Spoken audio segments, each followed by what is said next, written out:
Olá.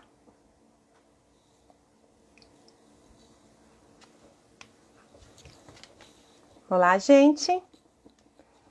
Sejam todos bem-vindos. Vou acenando aqui para vocês. Sejam bem-vindos. Vai começar mais uma live do Maternar. Olá.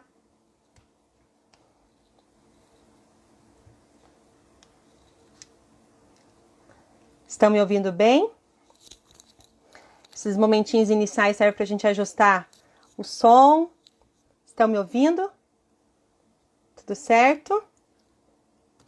Sejam bem-vindas e bem-vindos. Aguardando a Sil me chamar. A Silvia tá por aí? Tá aqui.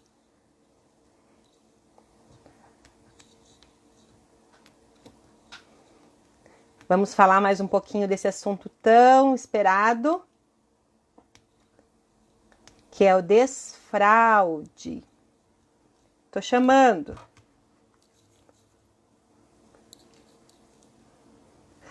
Tô aqui com a minha xícara super patrocinada pela Jéssica. Minha xícara linda da Valentes Personalizados. Cheia de chá. Mentira, tem água. Cadê a Sil?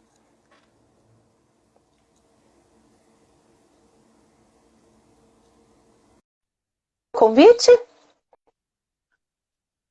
Cadê a Sil? Vamos esperar. Aê! Achei!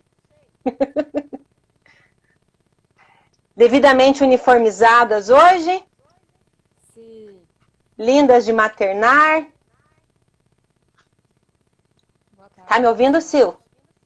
Sim, tô te ouvindo. Só tô vendo onde que fica melhor aqui. Sil, não tô te ouvindo. Não tá me ouvindo? Agora tô. Tá bem baixinho. Ixi, onde que entra aqui? Oi? Pra mim tá alto aqui. Tá todo mundo me ouvindo? Vocês estão conseguindo ouvir a Silvia?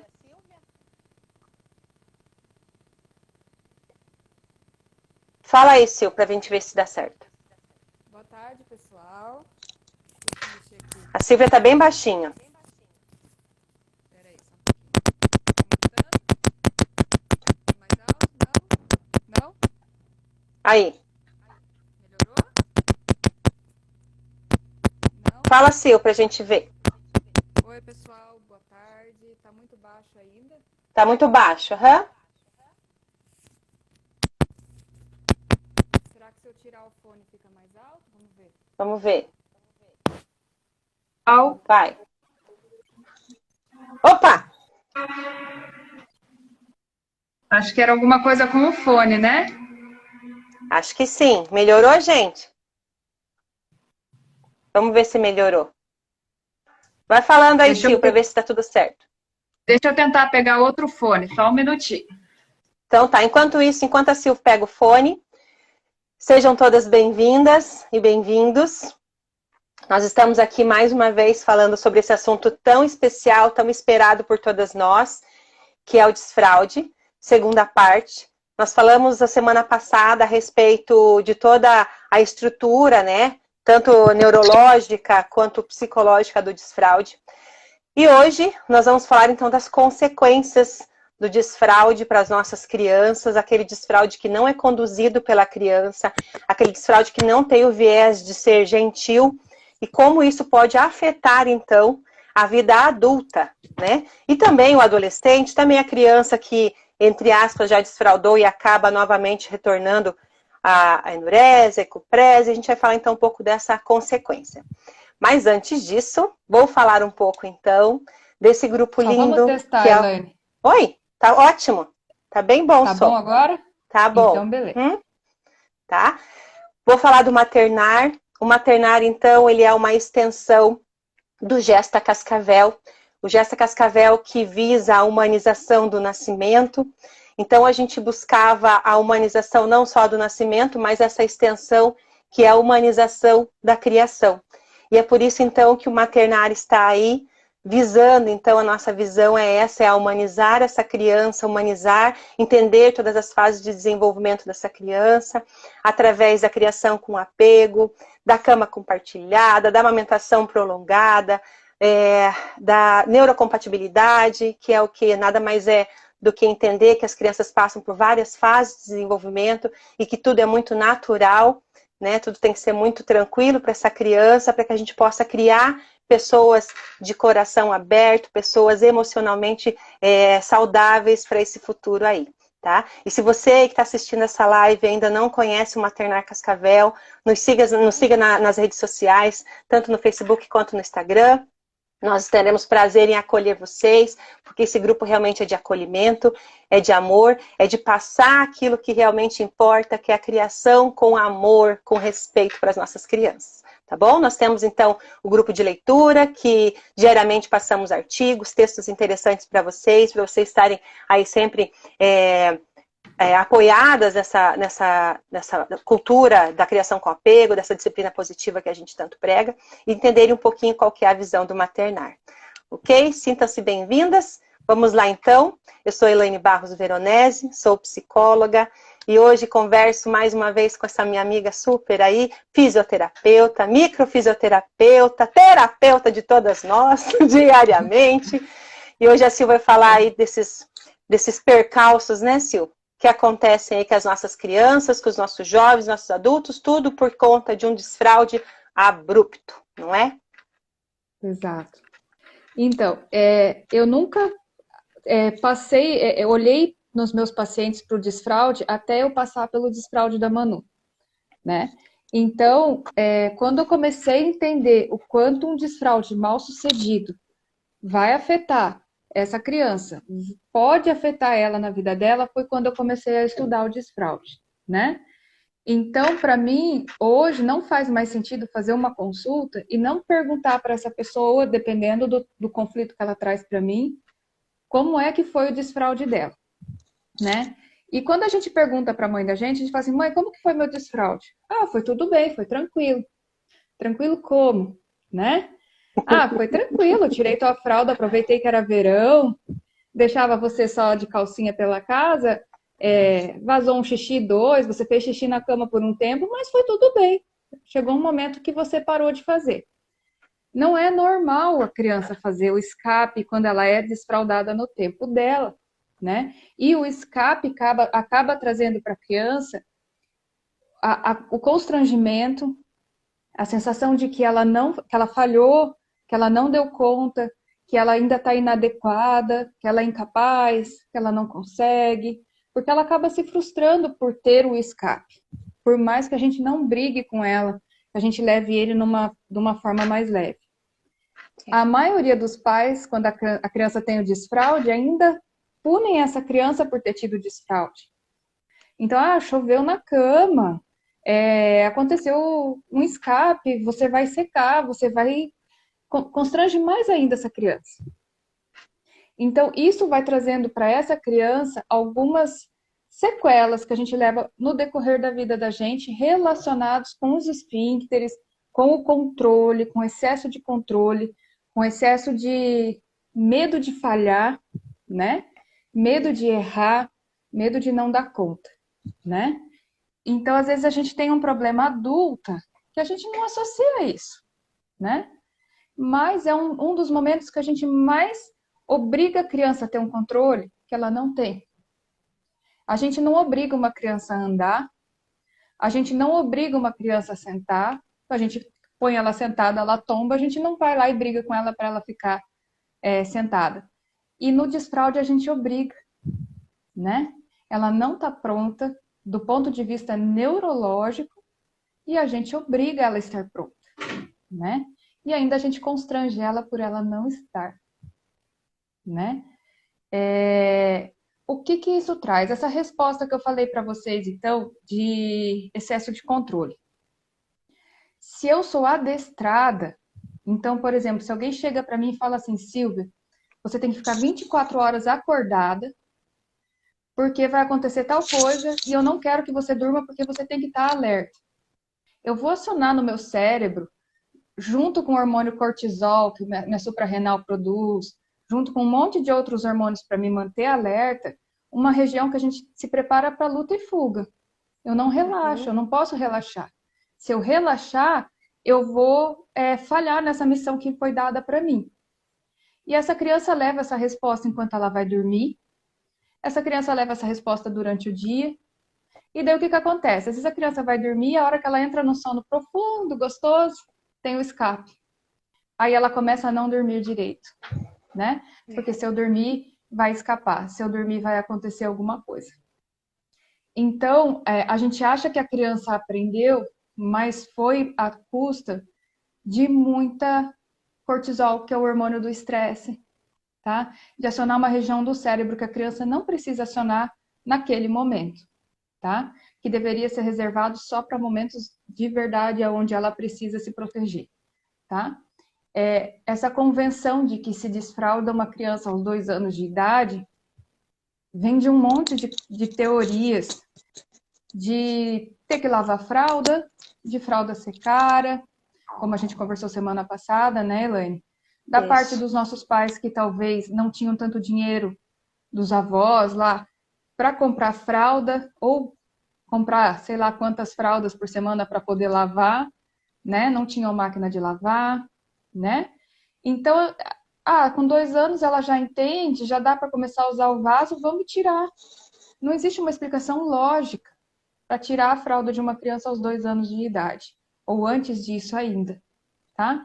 Do ponto de vista neurológico, de desenvolvimento neuropsicomotor. Então, percebam que o desenvolvimento da criança, ele atinge esses 3 pilares: neurológico, psicológico e motor. O desenvolvimento neuropsicomotor, a criança vai estar pronta ou vai começar a se atentar para isso quase sempre após os 3 anos de idade. E mesmo após os 3 anos de idade, é um amadurecimento até que ela deixe de precisar dessa fralda, certo?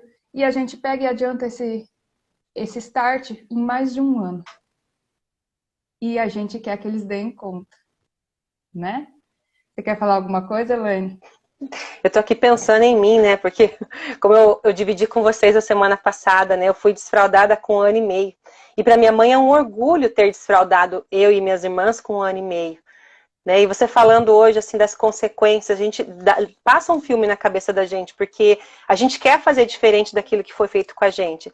E não é que a criança não queira, né? Isso fica muito forte para nós, né, Sil, no teu discurso, porque sim, a criança sofre com isso. Não é que ela não quer, ela quer suprir essa expectativa do pai dela, mas ela não consegue.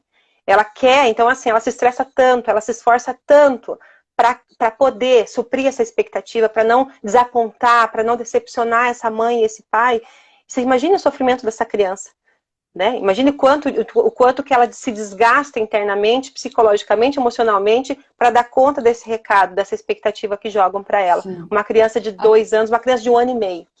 Né? Sim, até porque para a criança tudo é vital. Ela ainda não tem esse discernimento que nós adultos temos, assim, falhou, beleza, vamos bola para frente.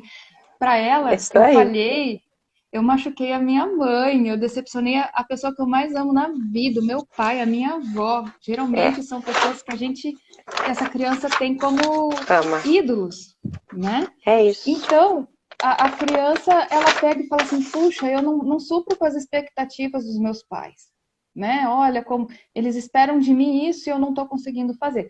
Claro que não com essa fala que a gente está falando, isso é a fala do adulto, mas o sisteminha deles lá entende como frustração, como incapacidade, como inadequação. Eu sempre costumo fazer uma folhinha assim para os meus pacientes que procuram para os pais, para explicar assim que a criança é uma folha em branco, né, Sil? Então, sim, cada frustração que a criança vai tendo, vai marcando a folhinha dela. Então, hoje ela não conseguiu. Depois o pai dela chama, poxa, mas de novo não conseguiu? Mas de novo você fez xixi na cama? Mas de novo? Mas eu já não falei que você tem que conseguir? Eu já não falei, mas o fulano lá já desfraudou e você ainda não. Poxa, vamos lá. Então você pensa quanta marcação irregular tem na vida dessa criança, né? Para gerar tudo isso que a gente fala. Não é uma vez, né, Sil? O trauma é quando ele pega de um jeito a criança e vai marcando a vida dela, a ponto de depois a gente não conseguir dar conta disso aqui, ó. Porque o sistema emocional dela não dá conta de tudo isso. Pensa como ela vai ter que fazer para mudar essa situação, né? E chega um momento que o pai e a mãe, eles falam assim, mas você só erra, né? Mas você só faz escape, você nunca consegue chegar no banheiro. Você nunca para de brincar para ir no banheiro. Você nunca acorda a tempo de ir no banheiro. E aí a gente usa palavras muito fortes. Nunca, sempre, você só erra. Você me desapontou, eu estou muito triste. Você não tem jeito. Você é muito grande. Você já é grande para usar essa fralda. Uma vergonha. Eu acabei de te avisar que era para ir no banheiro.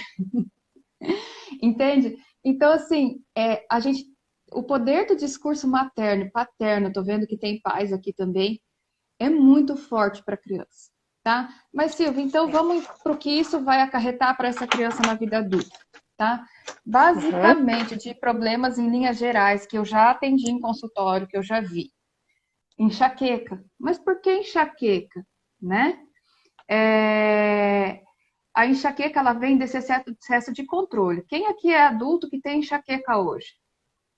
Pensa se você não é uma pessoa que quer ter o controle de tudo, entende? Puxa, tal coisa saiu do meu controle e eu não consigo pensar numa solução. Repara se a gente não tem dor de cabeça nos dias que a gente está tentando maquinar uma coisa que fugiu do nosso controle.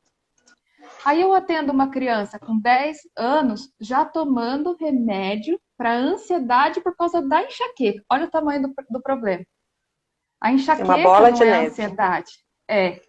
E daí uma criança de 12 anos, ela já comprou que ela é ansiosa e que ela precisa de um remédio para ficar bem e que a enxaqueca dela é um problema relacionado com ansiedade. Então a gente está patologizando as nossas crianças sem precisar por uma coisa que a gente passou por cima lá atrás, entende? No caso, essa pessoa de 12 anos tomando remédio, ela foi desfraudada a partir dos 5 anos, mas assim, foi tentado desde os 2 até os 5, então foram 3 anos tentando desfraudar e ouvindo sempre, mas você não vai namorar de fralda, mas você vai dormir na casa dos teus amigos de fralda.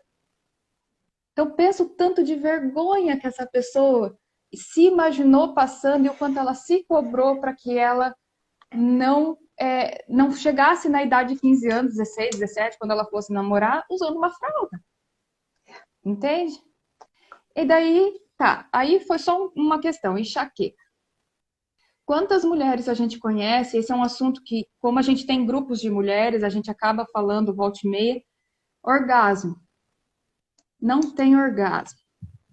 Quantas mulheres não sabem o que é um orgasmo? Quantas mulheres têm vaginismo, que é um excesso de contração da musculatura da vagina que não permite uma relação sexual sem dor. Então, para ela, a relação sexual vai ter dor sempre, porque ela não consegue relaxar a musculatura da vagina. Por quê? O assoalho pélvico pega a uretra, pega a vagina e pega ânus. Tem músculos específicos, mas quando a gente contrai, a gente acaba contraindo todo ele, né? Então, se eu aprendi que eu não posso deixar soltar, eu não relaxo nunca. Aí você vai conversar com essa pessoa que tem vaginismo, e eu já atendi várias mulheres, eu aprendi que eu tenho que estar sempre contraída. E daí essa mesma mulher, se vai numa fisioterapeuta uroginecológica para trabalhar para o parto, por exemplo, como a gente já fez fisioterapia para ganhar nenê, para ter o parto normal, vem a Márcia lá, a fisioterapeuta, e fala assim, aprende a relaxar lá no ânus. Mas como que faz isso? Sim, a gente não sabe relaxar. Aí a gente não esvazia o nosso intestino ali, o reto, quando a gente vai fazer cocô, de forma satisfatória. Aí é aquela mulher que depois, quando ela faz cocô, ou o homem, ou a mulher, independente, faz cocô, e daí fica o dia inteiro com a sensação de que tá sujo. Por quê? Porque estava tão contraído que não conseguiu nem limpar o bumbum, né? Então ela vai aprender o quê? Relaxar a musculatura do ânus, do reto, da vagina. Então é aquele pessoal que vai fazer cocô e vai ter que lavar se lavar para poder limpar bem, porque é tão contraído que você não consegue limpar. Entende? E eu arrisco dizer que 90% das pessoas acontece isso. Tá? Só que é um assunto que a gente não fala. Não é um assunto que a gente fala com todo mundo, assim, numa roda de amigos. Elaine, quando você vai no banheiro, como que é? Tipo, você toma banho? A gente fala Ainda com é isso um com a tabu. fisioterapeuta. Sim, com a fisioterapeuta que vai trabalhar lá embaixo. E aí a gente fica jogando videogame lá na fisioterapia uroginecológica para aprender o que é soltar, o que é relaxar, o que é soltar, o que é relaxar. Porque para se ter um filho, a gente precisa fazer o quê? Soltar! E a gente não consegue. Exatamente. Então, a gente entra nesse excesso de controle dos esfíncteres todo. Então, eu posso ter intestino preso, porque se eu não esvazio o meu reto, cada vez que eu vou fazer cocô, esse cocô vai saindo água dele ali dentro do reto e ele vai ficando cada vez mais duro, aquela fezes de bolinha, né? Fezes de cabrito. E daí, quando eu vou fazer o cocô, eu tenho dor. Aí sangra. Aí eu fico com medo de fazer cocô. E isso vai virando crônico, eu vou usar remédio para soltar o intestino, vou tomar um monte de remédio, até que chegar um momento que eu vou ter que fazer uma cirurgia de hemorroida, de fissura, de alguma coisa, porque eu passei a vida inteira constipado. Então, a constipação, infecção urinária, anorgasmia, vaginismo. Eu já atendi homem com excesso de contração no ânus. Então, esses problemas são muito comuns em nós adultos, e vem lá de trás, que a gente não associa, porque o nosso desfraude foi tranquilo, certo? A gente tem também uma questão, na questão do prazer sexual, lá na vida adulta, que a gente não pensa no nosso filhinho com 2, 3 anos, lá quando ele tiver na vida dele sexual ativa, tá? Lá com os 40 anos, 50, né? Só depois dos 50 que vai poder. Só depois de sair de casa com os 45, 50 anos, quem sabe? Isso aí. Então a gente não pensa nisso. E essas pessoas somos nós hoje, né? Que passamos por um desfraude, entre aspas, tranquilos. E estamos lutando com um monte de problema que a gente nem associa que tem a ver com isso. Quem aqui faz cocô quando viaja? Quem aqui que quando está na casa da amiga... Quem, quando tá na casa da amiga, se der dor de barriga, tem que sair da casa da amiga e fazer cocô em outro lugar. Eu já cansei de fazer isso, de estar em restaurante, ter dor de barriga, correr para um lugar mais seguro para fazer cocô. Entende? Então a gente tem isso, né? Esses tabus com o que é o fazer cocô, o que é fazer xixi, não é certo soltar, escapar. Quem aqui solta xixi de espirrar, né? Eu espirrei, opa, soltei um xixi. Quem, quando leva um susto muito grande, urina nas calças. São todos problemas a gente vê isso. A gente vê isso muito quando a gente tá grávida, né? Que a gente não tem muito controle por causa do peso ali do bebê. As meninas que já engravidaram sabem que a gente não pode dar risada, que já, ai meu Deus, soltou. Não é? É incontrolável, né? Deve ser mais ou menos isso que as pessoas sentem, porque quando a gente está grávida é incontrolável mesmo. O peso ali não permite que a gente fique segurando o tempo todo. Quando viu, saiu, né? Sim. E às vezes a gente não associa essas coisas como sendo uma patologia. Não é uma patologia que eu digo assim, você tem que ir lá e fazer uma cirurgia, mas é preciso olhar para esse momento, né? E desmistificar ele. E quando a criança da gente tem vontade de fazer cocô, a gente se policiar. Não, filho, aqui no mercado o banheiro é sujo. Não, filho, aqui, pelo amor de Deus, não faz aqui, segura, vamos. A gente tem que se policiar, né? Aqui, ó, a Ká já falou que não faz cocô fora de casa, né? A Rene falou ali atrás, você já sabe pedir, por que não pediu para fazer xixi, né? Quando tem o escape. É isso, a gente, quando vê, já falou. Entende? Quando a gente vê, já falou. Exatamente. Né? Então, assim, eu já atendi sequelas de desfraude de enxaqueca, de anorgasmia, de vaginismo. Eu já perdi as contas. Tá? Porque a gente não fala disso com a pessoa que está próxima. Às vezes a gente fala com a melhor amiga e olha lá, né? E quando as pessoas chegam, graças a Deus, a buscar ajuda, a gente consegue entender de onde é que vem, né? Homens e mulheres, você já atendeu com esses problemas, Sil, de Sim. Enxaqueca, enfim, constipação. Constipação,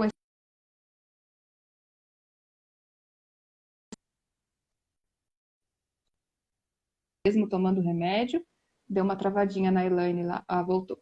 Oi, deu. E ejaculação precoce, também por esse excesso de cobrança, de não poder relaxar, a hora que eu relaxo, eu ejaculo, né? E também com a parte do orgasmo bem difícil, já atendi. Então, Olha o que homem chegar a esse interessante, ponto, Sil. Só fala um pouquinho mais da ejaculação precoce, porque isso também pode ter a ver com o desfraude, né? E quantos sim, homens não passam por isso, né, gente? sim. Na verdade, a ejaculação precoce é um tabu para os homens, porque para quem que eles vão admitir que isso acontece? E muitos ficam com muita vergonha de falar, e quando eles resolvem falar é porque eles já chegaram no limite do limite deles. Que já está Mas, atrapalhando a vida afetiva, enfim. Tudo. exatamente, com a parceira e com tudo. Então, assim, como que eu vou relaxar para ter uma relação sexual e aí eu vou acabar gozando, né? Eu vou Uhum. acabar tendo meu orgasmo, né? Então, por quê? Porque a vida inteira eu passei controlando, né? Qual é o treino para os homens que têm ejaculação precoce? É retardar o máximo que conseguir daí a ejaculação, e treinando para que isso se retarde o máximo possível. Mas se a gente for olhar lá atrás, existe um conceito de que a criança que não quer se desfraldar naquele momento, ela é preguiçosa. E ainda a gente fala, homem é mais preguiçoso que mulher, né? Então, trazer para o homem que ele é mais devagar. Geralmente eles demoram mais mesmo, né? Mas não é porque eles são devagar, é porque a gente tem diferenças de desenvolvimento entre meninos e meninas, né? Mas não significa que ele seja preguiçoso, devagar, lento, atrasado, né? A gente tem que cuidar com essas falas, né? Só pontuando que no finalzinho a gente vai, eu estou anotando todas as perguntas aqui, e faltando um pouquinho para terminar, a gente vai começar a respondê-las, tá bom? Sim. Que mais? Deixa eu ver aqui. Em relação a essa pergunta, ó, eu tenho mais uma pergunta ali na internet. Meu filho de 2 anos e Uhum. 10 meses, há um mês, começou a fazer xixi no banheiro. Quando quer cocô, ele pede a fralda. Eu coloco e ele faz. E já pede para tirar. É correto? É correto, sim, tá? É a Luana, né? A Luana, é correto, sim. O correto é a gente respeitar a vontade da criança. Então, assim, xixi já faz no vaso? Maravilha. Como a gente comentou semana passada, a Elaine, se quiser explicar de novo as fases do desfraude, Uhum. né, Elaine? Que primeiro se desfralda do cocô Sim. noturno. Pode explicar, daí a gente entra nessa parte aí.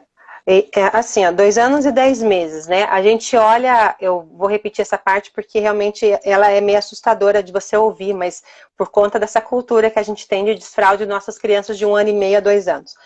O desfraude da menina a gente olha a partir dos 2 anos e meio. A gente olha, a gente não faz, a gente olha. O desfraude do menino a partir dos 3 anos de idade, próximo dos 3 anos de idade. Então, teu filho, Luana, tem 2 anos e 10 meses. Né? Então, ele está próximo dos 3 anos de idade. Então, a gente começa a olhar para esse desfraude. Ele vai conduzir o desfraude. O desfraude tem uma tabelinha que é o comum, né, de acontecer, que a criança por si só desfralda do cocô noturno. Então, vocês notam, né, que depois de um tempo o bebê, ele nasce lá fazendo cocô, a gente tem que fazer a troca de fralda na noite, e depois de um tempo ele para de fazer o cocô à noite. E a gente fala, mas por que será que para? Porque é natural, ele desfralda do cocô noturno. Depois, então, ele vai desfraldar do xixi diurno, depois, então, do cocô diurno e, por último, do xixi noturno. Então, esse é o caminho comum que as crianças seguem, né? Então, se ele, por si só, vai lá e faz xixi no banheiro, pede a fralda para fazer o cocô, e depois de um tempo ele fala, nem a fralda mais eu preciso, é ele que vai te guiar. Se ele pede para colocar a fralda, você coloca a fralda. Se ele pede para tirar a fralda, você tira a fralda. Esse foi o caminho meu com a Manu.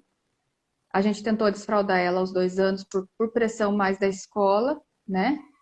E aí ela teve uma constipação severa, foi meses, bem severo, bem difícil, fazendo cocô, tendo sangue no cocô e tudo mais, até que eu regredi total. Falei, prof, esquece. Ah, mas como que a gente faz? Ela vai ficar confusa, né?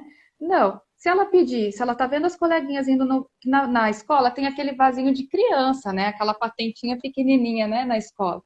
Então, assim, se na escola ela pedir para fazer o xixi no vaso, faz no vaso. Se ela pedir para fazer na fralda, faz na fralda. Simplesmente isso. E a Manu levou uns 6 meses para ela perder o medo do cocô. E eu voltei. Então, ela desfraldou do xixi nesse processo todo. E para fazer cocô, ela pedia a fralda. Eu colocava a fralda, ela se trancava lá no quarto, fazia o cocô e vinha. Mãe, já fiz. Eu ia lá, dava um banho e tirava a fralda e continuava de calcinha. Agora, com 4 anos e 3 meses, ela desfraldou à noite. Faz 10 dias que ela está dormindo e não tivemos nenhum escape. Muito né? bem. Exatamente. Então, assim, eu fui na ordem que ela escolheu. Não necessariamente, né, Sil? Não necessariamente a criança tem que seguir essa ordem. É comum a criança seguir essa ordem, né? Mas acontece de não seguir também, tá tudo certo, né? E pode ser de se desfraldar todinha. Tipo, noite, dia, cocô, xixi, tudo de uma vez? Sim. Pode. Pode. E pode ser que o da noite, que é o mais devagar de todos, que a gente fica com medo de tirar até a fralda, é o que mais demora. É isso. Tem as mães dos meninos que estão aí, né? Eu vou falar uma coisa para vocês que é muito interessante, mães de meninos. O menino, ele encerra o ciclo dele com 7 anos de idade. A menina encerra o ciclo, geralmente, do desfraude nos 5 anos e meio. O menino vai até os 7 anos de idade. Então, o menino ainda pode ter alguns desarranjos, alguns escapes, algumas situações onde ele não consegue controlar até os 7 anos. Olha que interessante, Sil. Então, assim, a gente olha para o menino que tem algum problema, mas ele está com problema, ele tem 6 anos e ainda faz xixi na cama. Então, assim, o ciclo certinho, mas não é esporádico, né? Que isso pode acontecer de vez em quando.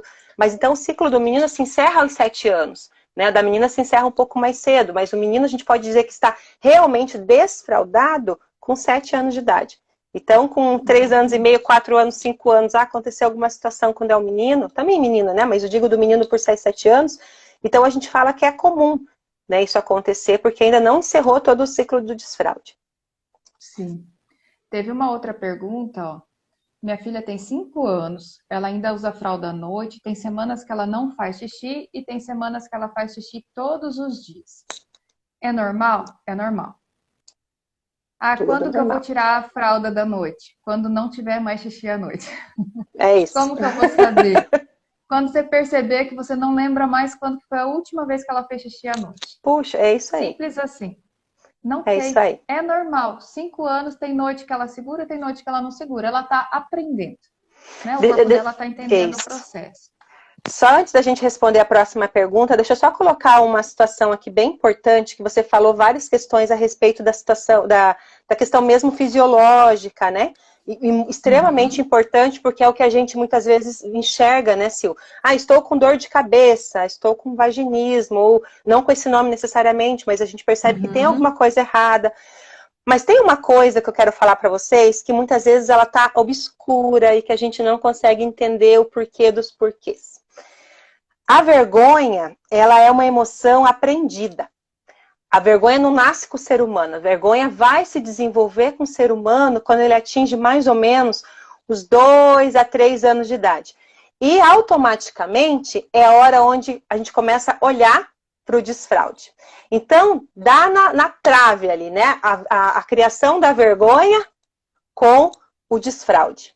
Então, a gente começa a impor nessa criança algumas condições e deixar essa criança constrangida, com vergonha. Mas eu vou lá, tiro essa fralda dessa criança, né?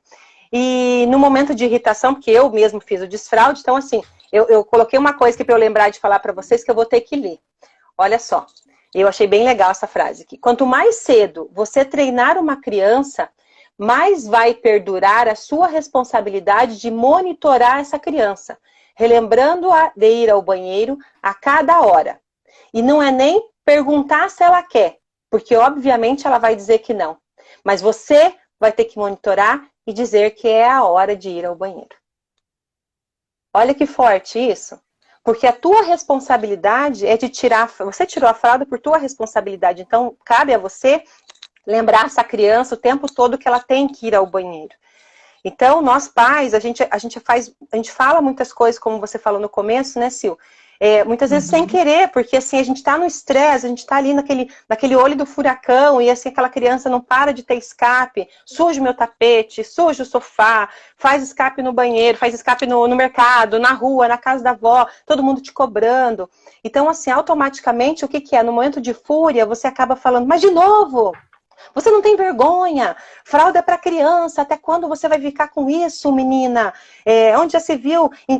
Esconde esse pipi. Coisas assim, sabe? Aquelas, enfim, difícil da criança captar. Então, o que a gente causa com essas questões que a gente fala para a criança, mesmo sem querer magoar, mesmo sem querer ofender, mesmo sem querer traumatizar, a gente traumatiza.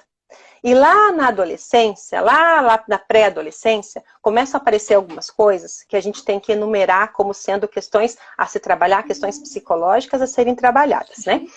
A criança começa a se isolar, a criança começa a dizer que não quer ir para, sei lá, para a escola, não quer brincar com os amigos, não quer ir para a casa da avó, a criança começa a sofrer bullying, o adolescente começa a sofrer bullying, auto se depreciar, o que a gente vê bastante é a ansiedade, o perfeccionismo obsessivo, eu preciso ser perfeita para ser amado.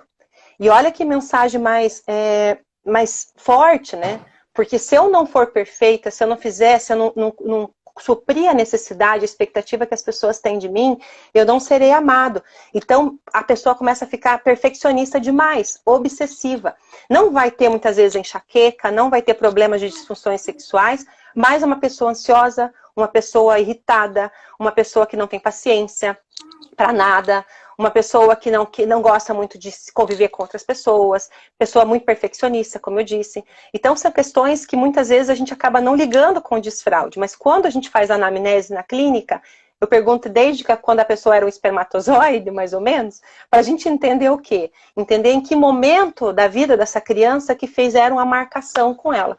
Onde que marcou a vida dessa criança? E muitas vezes a gente acaba não se surpreendendo, né, Sil? Porque a gente já está acostumado com essa situação do desfraude, como é forte. Foi lá no momento do desfraude, foi no momento da infância onde fez alguma outra questão, enfim. Uma fobia, por exemplo, também pode aparecer.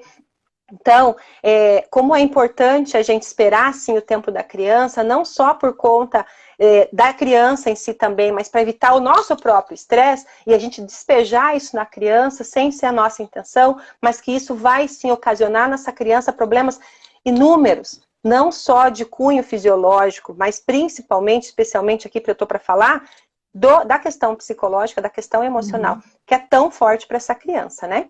E é legal a gente trazer aqui, porque o maternar tem muito disso, assim, né? A gente tem várias visões, a gente traz tanto a visão da Sil, que é especialista nesse assunto, a gente traz a visão da psicologia, porque nós estamos aqui para levar informação para vocês, né? A gente precisa levar informação. O que você vai fazer com essa informação? Aí você vê, porque assim, é muito comum, né? A gente fez a live da semana passada, as meninas, porque minha mãe disse que aquilo lá era muita frescura, que aquilo lá era muito exagero de vocês. Mas a nossa função aqui é levar você a refletir e se colocar no lugar dessa criança para entender o quanto é importante esse marco de desenvolvimento. E a gente falava semana passada que o desfraude, na minha opinião, é o marco mais importante da primeira infância. Porque é aí, num lugar tão íntimo, uma coisa tão íntima dessa criança, que a gente vai ver depois desenvolver tantas outras coisas que, para a gente correr atrás do prejuízo depois, é muito mais difícil. Então, porque a gente está falando tanto em prevenção nessa época de Covid-19, e por que não prevenir algumas questões também ligadas às nossas crianças?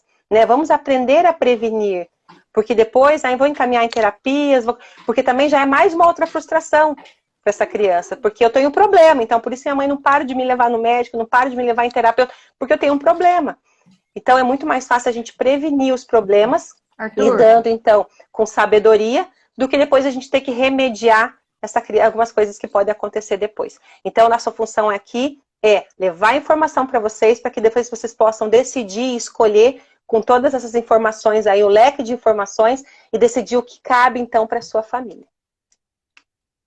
Eu gosto daquela analogia do termo de consentimento livre e esclarecido, né? A gente vai fazer uma cirurgia hoje, a gente vai receber uma lista das possíveis complicações que essa cirurgia pode trazer. né? E aí a gente vai falar assim, eu topo, tamo aí, tô ciente de tudo, né? E aí depois, Isso aí. se tiver uma complicação, igual quando eu fiz a da bariátrica, que eu tive uma fístula e que eu precisei de sonda e um monte de coisa, eu sabia que isso podia acontecer, né? A gente coloca o principal sentimento, você falou aí, Elaine, da ansiedade. Hoje a ansiedade virou um termo tão banal, né? É ansioso e pronto, né? É ansioso. O que faz com a ansiedade? Toma remédio, né? Toma remédio.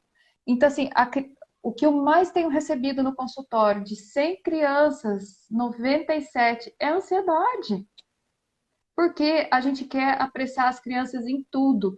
A gente quer pôr adiantado na escola, não quer reter. A gente quer que desfraude. A gente quer que seja o melhor aluno da sala. Que fale conforme a tabela, né? Que ande conforme a tabela.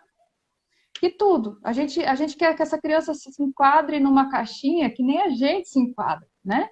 E daí, o que vem de criança com ansiedade e com aquelas mães assim, Silvia, resolve aí, né? Como que eu vou resolver se dentro de casa não está sendo respeitada a individualidade dessa criança, né? A gente falou de escapes, mas os nomes dos escapes é enurese e encoprese, então é o problema relacionado a isso, tá? Enurese é a perca de xixi, encoprese é o não conseguir segurar o cocô, né? Acontece muito, tenho visto em consultório, encoprese, crianças de 3, de 4, de 10, de 12 anos que não seguram mais, que não conseguem às vezes segurar o cocô, que não esvaziam bem o intestino, que daí empilha fezes e acontece toda aquela cascata que eu já falei para vocês. Uma outra questão muito importante que daí entra no intestino preso, que é uma das principais consequências do desfraude muito cedo. É o intestino preso, não adianta. O intestino preso, dentro da nova medicina germânica, do Dr. Hammer. Então, assim, eu vou pegar uma fonte só de informação para vocês, porque foi um trabalho que eu fiz muito grande. Ele traz a sensação de que eu não posso perder o controle. Então, eu me controlo e controlo, inclusive, a minha dor de barriga. E eu quero trazer a minha mãe para perto de mim, né? Então, quando a gente olha o desfraude, quando é muito cedo, é na tentativa de deixar essa criança mais tempo independente da gente. Eu não sei de onde que vem essa questão da gente querer ter filhos pequenos, independentes da gente, tão cedo, né? Com 3 meses já segura a mamadeira sozinho, já pega a chupeta e põe sozinho, com não sei quanto tempo já foi dormir sozinho lá no parque. Gente, não é uma competição. Essa criança vai ser independente no momento dela, né? Aí a gente dá independência para os filhos da gente, mas ele não pode deixar ele. Você pode sair de casa e deixar uma criança de 4 anos sozinho? Não pode, né? A troco de que eu quero dar tanta independência para um serzinho que não está pronto para aquela independência, né? Ele não está pronto, a cabeça dele não dá conta, ele não sabe risco, ele não sabe consequência, ele não está pronto para esse excesso de independência, né? As tabelas ali, tabela, gente, é você pegar uma régua única e colocar todas as crianças naquela régua. Tabela de tudo. Abominem isso, não peguem isso. A tabela, a gente conversou bastante essa semana de salto, picos de crescimento, coisa errada. 3 semanas, 6 semanas, 12 semanas, tantas semanas. Tem criança que não tem, né? Então, assim, a gente não pode querer colocar todas dentro de uma caixinha e achar que todas vão ser igual. Tem a que desfralda aos 2, aos 3, aos 4, aos 5 e todas são normais. Não, a de 2 não é menos preguiçosa do que a de 5, e a de 5 não é mais preguiçosa do que uma outra que já se desfraudou em algum momento. Não é preguiça, isso a gente já falou tanto essa semana passada. Não é preguiça, é não estar pronto. Se a gente vai dirigir com 18 anos, a gente sai dirigindo o carro na primeira aula, porque a gente já é independente. A gente não sai dirigindo o carro na primeira aula. A gente vai aprender a dirigir de forma automática com muito tempo depois de tirar da carteira. Isso aí. Entende? Então, por que que a gente quer que um serzinho de 2 anos aprenda uma coisa que não é a hora dele aprender? Deixa eu só pegar o gancho, Sil. Deixa eu pegar o gancho aqui para responder uma pergunta a respeito da idade do serzinho dos 2 anos. Aqui eu deixei o Instagram aberto de novo e vieram algumas perguntas. E veio a seguinte pergunta aqui. Meu filho tem 2 anos e 1 mês e eu já percebo todos os sinais. Eu posso iniciar o desfraude? Não, amor. Não. Você não inicia nada. Não tem idade para desfraude, tá? Não tem idade para um desfraude. Então, assim, a criança, o desfraude é um processo, né? A gente falava muito disso semana passada. O desfraude é um processo que pode durar meses, pode durar anos. A gente não sabe quando ele vai se encerrar. O fato da criança pular com 2 pés, o fato da criança saber falar, o fato da criança indicar o banheiro, o fato da criança se irritar com a fralda, isso, não significa que ele está pronto para o desfraude. Quando ele vai estar pronto para o desfraude? Quando ele falar xixi, ir ao banheiro, saber que tem que tirar a roupa, fazer o xixi, levantar a roupa e sair. Quando ele souber fazer tudo isso, sem a sua ajuda, sem a sua nenhum tipo de orientação, a não ser mostrar como faz, ou então baixar a calça dele. Auxiliar. Nada. A gente não faz um desfraude guiado. A gente não faz nada guiado. Quem guia-nos são as nossas crianças. Então, ele está pronto para o desfraude? Não sei. Ele está dando alguns sinais. Os sinais é da criança, não é um sinal para você fazer alguma coisa. É o sinal que a criança está no processo. Não sei, pode ser que daqui a 1 mês ele faça tudo, pode ser que daqui a 1 ano ele finalize o desfraude. O importante aqui, no momento desse processo, você não desmoralize essa criança, você não fique duvidando das competências, da capacidade dessa criança, você não coloca essa criança num patamar de cobrança, você não fique comparando essa criança, porque senão, quanto mais você fizer esse tipo de coisa, você está desrespeitando o seu filho, você está causando nele uma possibilidade futura de exatamente isso que a gente falou agora há pouco, que a Silvia falou. Elencou várias coisas aqui que pode acontecer, então você está possibilitando isso. O desfraude gentil é o olhar, você só vai olhar para o desfraude. A gente vem falando isso muito. Você vai olhar para o desfraude. Você não vai fazer nada. Você simplesmente vai olhar. O que você vai poder fazer? Compra um pinico. Ah, mas eu quero que ele faça no pinico. Não, ele faz onde ele quiser. Ele pode fazer no pinico, ele pode fazer no vaso. Ah, mas eu paguei caro, eu quero que ele faça no pinico. Eu vou lá e baixo a criança e falo, senta aqui e faz. Criatura, não. Você vai fazer a criança escolher. Você vai dar artifícios para que ela escolha. Você tem que confiar na capacidade da sua criança. A sua criança um dia ela vai desfraudar, seja com 2 anos, seja com 5 anos. Cada um no seu processo, cada um no seu tempo. Então isso é o desfraude gentil. Resumão. Resumão é que você não faz nada. Você simplesmente fica ali quietinho e aplaude. Esperando. Só isso. E por mais que a gente fale que tem como regredir, tentei, deu errado, regrido. Mas o tentei e deu errado já causou alguma coisa nessa criança. Isso aí. O regredir já traz um prejuízo, né? Tem uma pergunta aqui, ó. Meu sobrinho de 3 anos faz xixi no vaso, mas o cocô ele segura o máximo que quer. Chora, não quer fazer, ele só faz na cueca. A psicóloga disse que não pode voltar à fralda. O que a mãe pode fazer? Franciele, volta à fralda. Se ele só faz na fralda, faz na fralda. Me desculpa, graças a Deus a gente tem a Elaine, que é uma psicóloga de mente aberta aqui, mas assim, a gente regredir é sinal de respeito, entende? Quando eu regrido numa coisa, quando eu falo assim, ops, foi mal, eu tô falando que eu te respeito. Se eu agora caguei na retranca, desculpem os termos, mas eu caguei na retranca, e daí eu vou falar assim, agora você vai porque eu já errei mesmo e você tem que ir na marra, vai ser pior ainda. Essa característica de segurar o cocô o máximo que consegue foi o que aconteceu com a Manu. E eu levei muito tempo para regredir, e inclusive eu usei kombucha, usei alguns probióticos para amolecer bem o cocô dela, para ela perder o medo, porque eles ficam com medo porque dói, tá? Então, assim, é uma situação que já tem que ser olhada sim. Eu procuraria uma nutricionista infantil, para que essas fezes não sejam tão duras, colocaria a fralda, faz na fralda.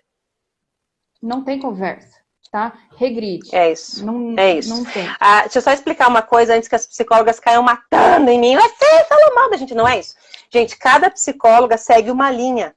Dentro da psicologia tem várias abordagens, então cada uma segue uma linha. Nós seguimos da neurocompatibilidade, que é o quê? Respeitar o desenvolvimento humano, a criança nos guia, respeitar essa criança do nascimento até a idade adulta, criança, adolescente. Então o que acontece?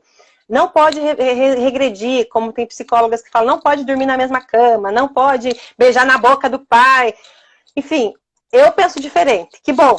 Né, para mim. Agora pode ser que outras pessoas pensem de outras formas, mas o que é que acontece? Regredir para algumas terapias, para algumas linhas, é fazer a criança voltar com o status de bebê. Para nós, voltar no status de bebê não tem problema nenhum. Quanto mais bebê eles forem, melhor. Por quê? Isso porque quanto mais apegado na infância, quanto mais apegado a tua criança é com você, mais tranquilo ele vai ser na vida adulta, mais perdi a palavra, mas enfim, mais livre ele vai ter, independente, isso. Mais independente ele vai ser na vida adulta. Então, só isso para falar, tá? Porque às vezes a psicóloga diz, mas você falou que não. É a abordagem que nós seguimos. Dentro do maternário, eu, enquanto Elaine, faço assim e oriento dessa forma. Respeito acima de qualquer coisa. Tem outra pergunta aqui. Roberta, né? Meu filho está com 3 anos e 8 meses, não faz xixi na fralda à noite há muito tempo. Porém, do dia ele não quer saber. Continua se escondendo para fazer o cocôzinho na fralda e faz xixi no banheiro porque nós levamos. Continua fazendo cocôzinho na fralda até ele se sentir seguro para ir no vaso. E a questão dele ir para o banheiro fazer o xixi, o ideal seria deixar ele perceber o horário de fazer o xixi e ele querer ir fazer xixi. Se ele prefere fazer na fralda, deixa a fralda, entende? Por quê? Porque aí ainda está sendo um treinamento. 3 anos e 8 meses não está longe de acontecer, entende? Talvez se respeitar o processo um pouquinho, ele vai mais rápido entender a lógica da coisa, porque não vai ter influência externa falando o que fazer ou o que não fazer, tá? Tem uma tática bem boa, assim, né, Sil? Sempre vai perguntar, você quer usar fralda, meu filho? Você quer voltar a usar fralda, meu filho? Tá tudo bem. Ah, mamãe não quer, então vamos achar uma outra estratégia. Você quer usar fralda, meu filho? Quero usar. Ótimo, ótimo. Ah, mas a avó vai dizer, a avó não é sua mãe. Sua mãe aí sou entra eu. Na avó, né? Como lidar com a família na questão que a Jéssica perguntou ali, né? Vó, bisavó, temos uma rede de apoio legal, porém rolando cobrança de desfraude. Tem uma pergunta bem igual assim, daí a Silvia responde, tem uma outra que chegou aqui para mim sobre a rede de apoio, você já responde as duas, então. Exatamente. Eu vou falar o que eu fiz. Eu caguei porque a rede de apoio falava, tá? Eu falei, ela quer fralda, ela vai usar fralda, até quando ela precisava usar fralda. A minha mãe não confiava nessa nossa linha de pensamento e achava que tinha que tirar, que já tinha passado do tempo, que era errado e tudo mais. Até ela assistiu uma palestra com a doutora Doriane, que é médica de intestino da Gastroclínica, e a doutora Doriane explicou exatamente a mesma coisa que a gente está explicando. E depois que uma médica chegou para ela e falou assim que não podia desfraldar sem a criança estar pronta, minha mãe chegou e falou assim, me desculpa, não peço mais nada. Então, eu acho que o principal é levar informação para a rede de apoio, é dizer que você está tranquilo em colocar fralda, que eles só precisam te respeitar e colocar a fralda, caso contrário, você não vai mais confiar nessa rede de apoio, né? Quem paga a fralda, exatamente, Renata, quem está pagando a fralda é eu sei o quanto pesa ou não pesa, e por favor, respeitem. O dia que a criança estiver desfraldada, vocês vão saber, vocês vão perceber.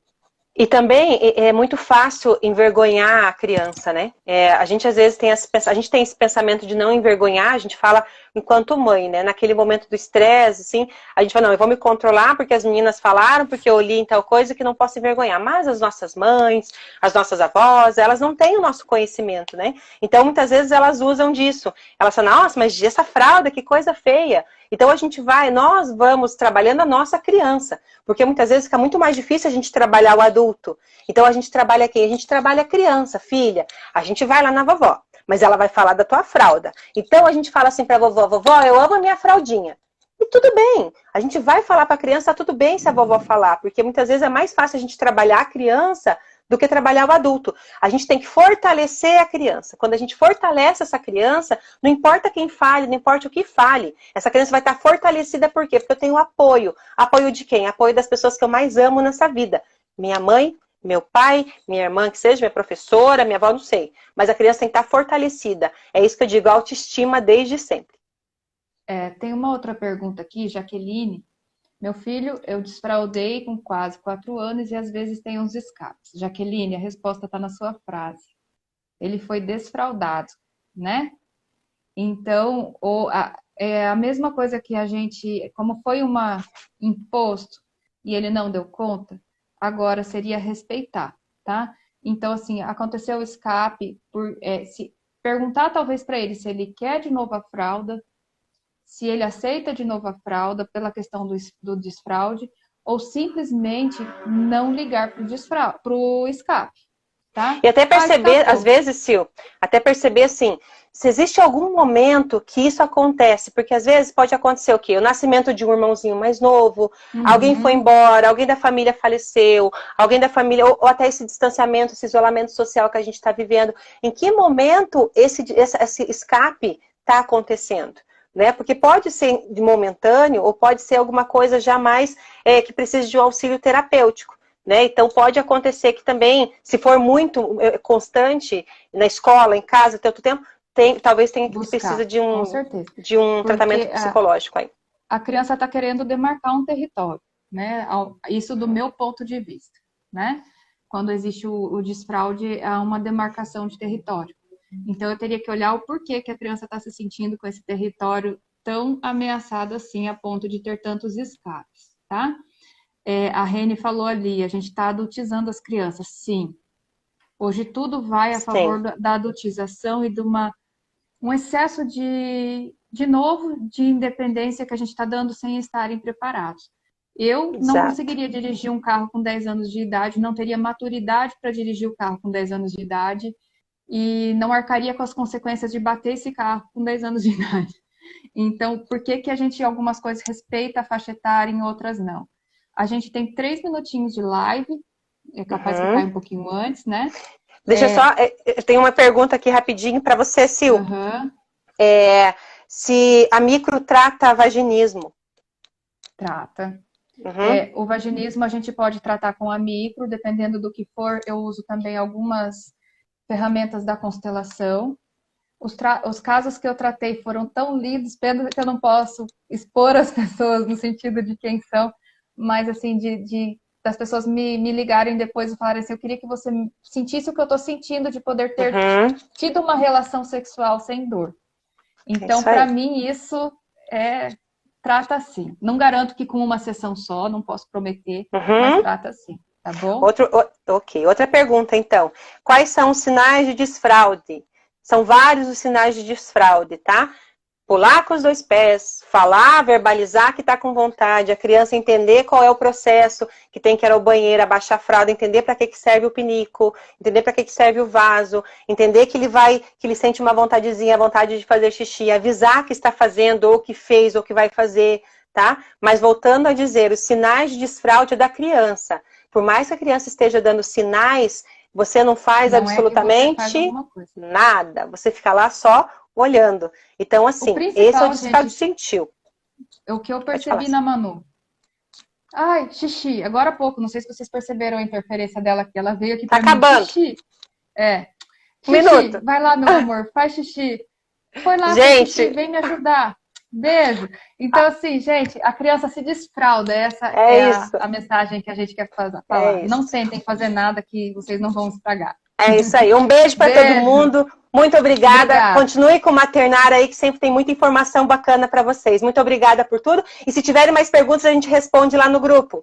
Um beijão. Bom final de semana. Tchau. Beijo, Sil. Beijo.